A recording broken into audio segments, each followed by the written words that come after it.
Сега ќе одиме на гости кај баба кај дедо прво ни, пошто помладите одат кај постарите. На политичарите не.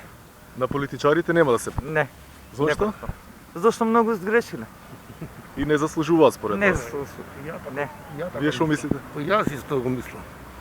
Пошто кој да ти онуди, секој обеќа, ништо не исполнува. Тоа е кај нас катастрофа. Меѓутоа ние тоа тако, менталитетот не е тако. Пред да седнеш се обеќаш. Кој ќе седнеш не познаш никога. На политичарите ќе им простите ли? О, на нив сигурно. Си одмера ќе. Тоа требаше вакво прашање да ми постави. На нив највише прочка ќе им дам. Душички се. Треба на нив. Ќе простите некому? Па да, обавезно. А на политичарите ќе им простите ли? Зависи на кого. Заслужиле? Некој заслужил, А некој? некој не.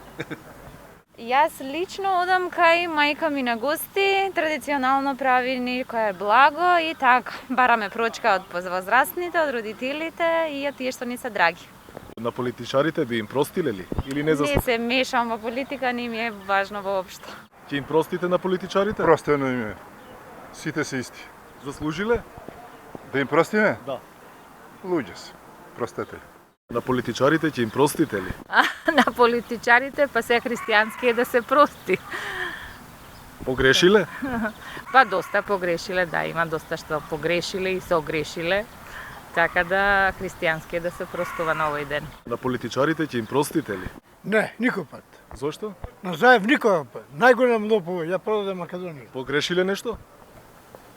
Са не погрешил, он па кој? Овој да не погрешил. Што се мачи за на парче леп.